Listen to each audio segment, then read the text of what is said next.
Hello students, good evening to all of you. If you want to memorize the names of the poems of 12th class in a very easy way, so I am giving you a trick to memorize the poem's name in a very easy manner by a story, by telling a fable. Fable means a story that is not based on fact. So I am starting. आपकी जो flamingo किताब है 12th में NCERT की दो किताबें हैं. पहली बुक का नाम है फ्लेमिंगो और दूसरी किताब का नाम है आपका बिस्टास. फ्लेमिंगो में आपको पढ़ने के लिए 6 पोएम्स दी गई हैं. मैं पोएम्स इसलिए कह रहा हूँ, पोएट्रीज इसलिए नहीं कह रहा हूँ. एक फैक्ट और जान लीजिए कि जो पोएट्री होता है उसका प्लूरल पोएट्रीज नहीं होता. पोएट्री एक सिंगुलर वर्ड है और इसे प्लूरल में पोएट्रीज नहीं लिखा जाता. इसलिए जब भी हम कविताओं को कहना है तो हम पोएम्स का यूज़ करते हैं. तो आपको हमें जो फ्लेमिंगो बुक है उसमें 6 पोएम्स दी गई हैं और इस साल 2022 में एमपी बोर्ड ने सिलेबस कम किया है, डिडक्शन किया है और आपको एक पोएम मना की गई, मतलब नहीं दी गई है पढ़ने के लिए, और वो है सेकंड पोएम. तो आपकी बचती हैं कुल 5 कविताएं. देखिए उनके नाम आप जल्दी से कैसे याद करेंगे, उनके पोएट के नाम याद कैसे करेंगे. Because you will get the marks in your examination. Why identify the poems line and you have to tell the name of the poet and the name of the poem too. So अब आपको ये ज़रूरी है कि सारी poem के नाम याद हो, आपको सारी पोएम के कवि के नाम याद हो. तो एक ट्रिक मैं बता रहा हूँ. चलिए स्टार्ट करते हैं. हम हमेशा लास्ट पोएम से स्टार्ट करते हैं. आपकी जो लास्ट पोएम है उसका नाम है आंट जेनिफर्स टाइगर. एक आंटी थी और आंटी को हम वहाँ आंट लिख रहे हैं और उनका नाम था जेनिफर और उनके पास एक टाइगर था. तो पहले जो लास्ट हमारी पोएम है उसका नाम हो गया aunt Jennifer's tiger. Aunt Jennifer's tiger. अब क्या हुआ भाई, लोग कुत्ता पालते हैं लेकिन आंट जेनिफर्स ने तो टाइगर पाल रखा था. तो आंट जेनिफर जो थी उनका घर रोड साइड स्टैंड था. तो आपकी जो दूसरी कविता है उसका नाम है आ रोड साइड स्टैंड. तो आंट जेनिफर्स का टाइगर है और आंट जेनिफर का घर कहाँ है, आ रोड साइड स्टैंड पर है. आ रोड साइड स्टैंड के बाद अब जब लोग कुत्ता पालते हैं और जेनिफर आंटी ने तो टाइगर पाला था, तो ये तो बड़ी सुंदर चीज़ थी. लोग दूर से देखने आते थे कि भाई चलो आंट जेनिफर्स के घर चलते, उनके घर तो टाइगर बंधा है. तो ये अ थिंग ऑफ ब्यूटी थी. उनके घर की एक सुंदरता थी, एक सुंदर चीज़ थी उनके घर की.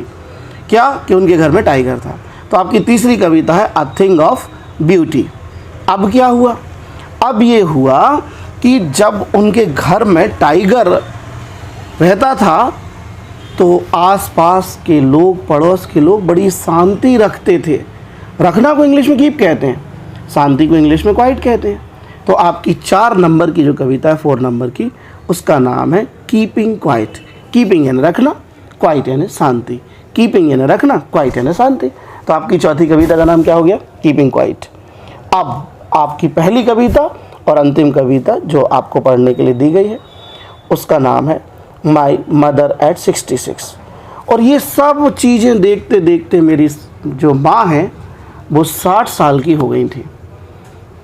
आंट जेनिफर का टाइगर देखते देखते, आंट जेनिफर का घर रोड साइड स्टैंड था वो देखते देखते, आंट जेनिफर के घर के आसपास जो शांति रहती थी उसको देखते देखते, और अ थिंग ऑफ ब्यूटी जो आंट जेनिफर के घर में थी, ठीक उसको देखते देखते माई मदर एट 66.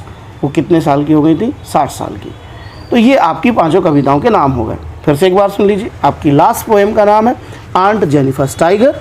उसके बाद दूसरी आपकी जो कविता है उसका नाम है आ रोड साइड स्टैंड. तीसरी कविता जो आपकी है उसका नाम है keeping quiet, a thing of beauty. और चौथी कविता का नाम है आपका कीपिंग क्वाइट. और इसके बाद आपको पढ़ना है माई मदर एट 66. अब कवि के नाम जान लीजिए. माई मदर एट 66 कमला दास ने लिखी है. कमला दास जो एक अच्छी कवित्री हैं, उन्होंने इस कविता को लिखा है.